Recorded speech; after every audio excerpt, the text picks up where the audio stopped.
Pourquoi une voiture utilisant 92% d'essence peut-elle être remplie à 95%, alors qu'une voiture utilisant 95% d'essence ne peut pas être remplie à 92%?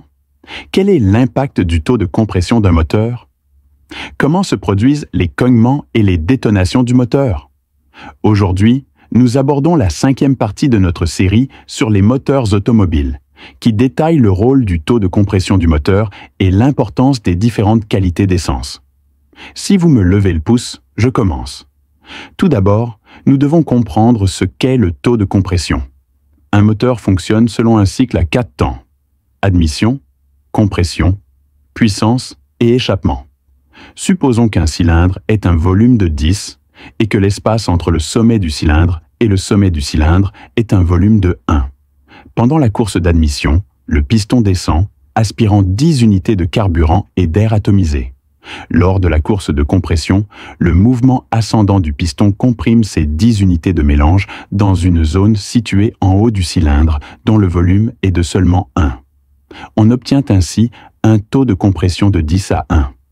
Une fois le mélange comprimé jusqu'en haut du cylindre, la bougie s'allume, enflammant le mélange et déclenchant la course de combustion suivante.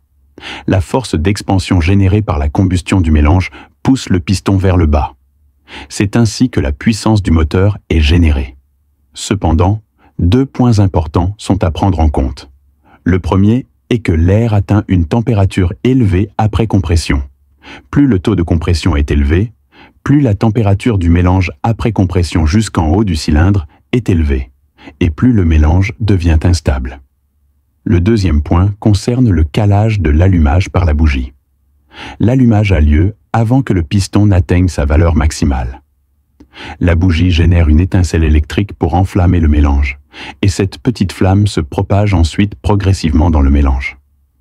Ce calage est contrôlable, et le temps écoulé entre la petite flamme et l'allumage de toute la chambre de mélange est déterminé.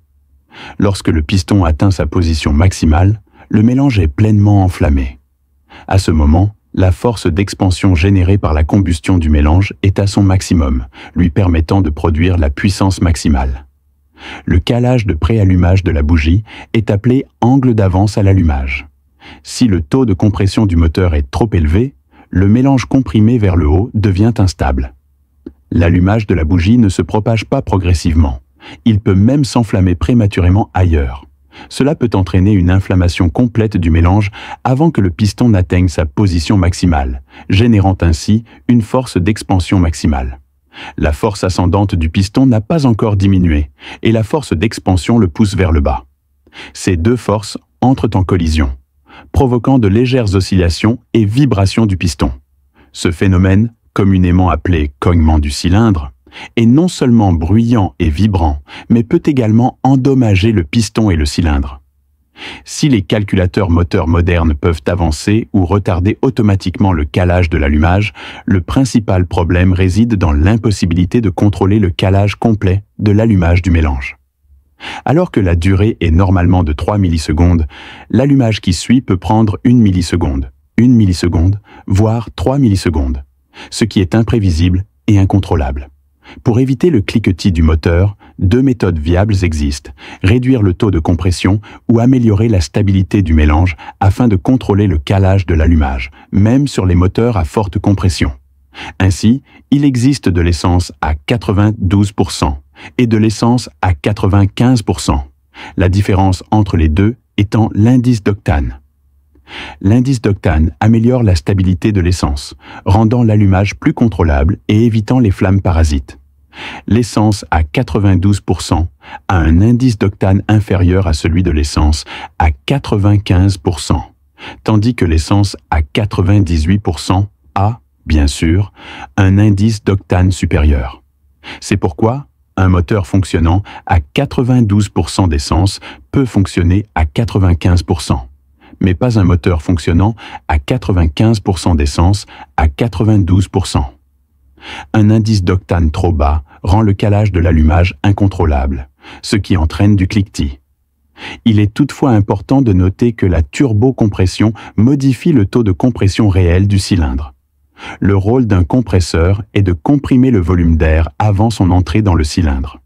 Si l'effet de suralimentation d'un turbocompresseur est de 50%, il comprime d'abord 15 unités d'air en 10 unités avant d'entrer dans le cylindre. Enfin, le piston comprime l'air dans un petit espace en haut du cylindre pendant la course de compression, ce qui donne un taux de compression réel de 15:1. Par conséquent, le taux de compression indiqué dans le tableau de configuration du moteur turbo ne correspond pas au taux de compression effectif réel. Alors, quelle est la différence entre un taux de compression élevé et un taux de compression faible? Pourquoi ne pas simplement utiliser un taux de compression faible et 92% d'essence? En résumé, un taux de compression élevé permet d'économiser du carburant, tandis qu'un taux de compression faible augmente la puissance. C'est tout. Pour plus d'actualités et de mises à jour technologiques, restez connectés et n'oubliez pas de vous abonner à notre chaîne Automobile. À bientôt. Prenez soin de vous.